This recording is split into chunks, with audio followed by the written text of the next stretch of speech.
Hello friends, welcome to Telugu stock Guru channel. ఈ రోజు మీకు వచ్చి నేను 15 డేస్‌లో 35,000 ఎలా లాస్ అయ్యానని చెప్పి మీకు ఎక్స్‌ప్లెయిన్ చేయబోతున్నాను. అదేవిధంగా మన స్టాక్ మార్కెట్‌లో ఏ తప్పులు చేయకూడదు అని చెప్పి మీకు ఎక్స్‌ప్లెయిన్ చేస్తాను. అందరూ జాగ్రత్తగా వినండి. సో, నేను చేసిన తప్పు మళ్ళీ ఎవరు చేయకూడదని చెప్పి ఈ వీడియో చేస్తున్నాను. ఇది వచ్చి నా గ్రో అకౌంట్.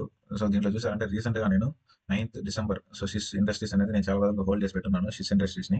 దీంట్లో వచ్చి నేను ఆల్మోస్ట్ 5,000 షేర్స్ చూసారంటే 2000, 2009, 5,000 షేర్స్ అనేది నేను హోల్డ్ చేసి పెట్టున్నాను. సో, దీన్ని వచ్చి నేను ఎంతకు అమ్మేశాను. సో, దీనివల్ల నేను ఎంత నష్టపోయానని చెప్పి మీకు ఎక్స్‌ప్లెయిన్ చేస్తాను. ఒకసారి చూడండి. సో, ఇక్కడ చూసారంటే గ్రాఫ్ షిస్ ఇండస్ట్రీస్ నేనొచ్చి చాలా రోజులుగా హోల్డ్ చేస్తా ఉన్నాను. నేనొచ్చి ఎప్పుడు అమ్మేసానంటే 9థ్ డిసెంబర్. చూసారంటే 9థ్ డిసెంబర్ ఇక్కడ చూసారంటే 10.4 రూపీస్‌కి ఇక్కడ ఈ ఏరియాలో నేను అమ్మేశాను స్టాక్ అనేది. బట్ ప్రెజెంట్ స్టాక్ చూసారంటే ఎంత ఉంది?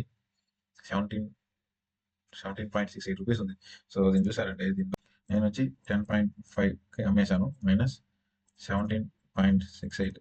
సో, టోటల్‌గా చూసారంటే 7.19 7.19 ఇంటూ 5,000 షేర్స్ అమ్మేశాను కదా! చూసారా? 35,950 రూపీస్.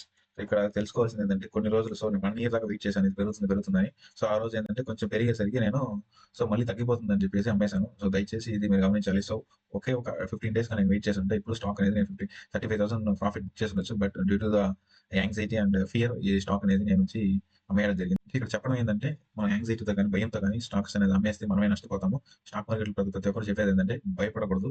భయమే మనల్ని చంపేస్తుందంటారు కదా! సో, అదే విధంగానే నేను ఆ విధంగా భయంతోనే ఇది అమ్మేశాను.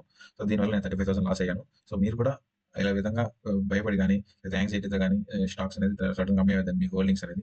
సో, చూసుకొని దాంట్లో మార్కెట్ న్యూస్ చూసుకొని అమ్మండి. సో, ఈరోజు నేను 35,000 లాస్ అవ్వడానికి కారణం వచ్చి నా భయమే. మళ్ళీ ఎక్కడ పడిపోతుందని చెప్పేసి అమ్మేయడం జరిగింది. సో, ఇది ఒక గుణపాఠం అందరికీ. దీన్ని చూసి అందరూ నేర్చుకుంటారని ఆశిస్తూ ప్రతి ఒక్కరు నా ఛానెల్ సపోర్ట్ చేయాలని చెప్పి కోరుకుంటున్నాను. Thank you all.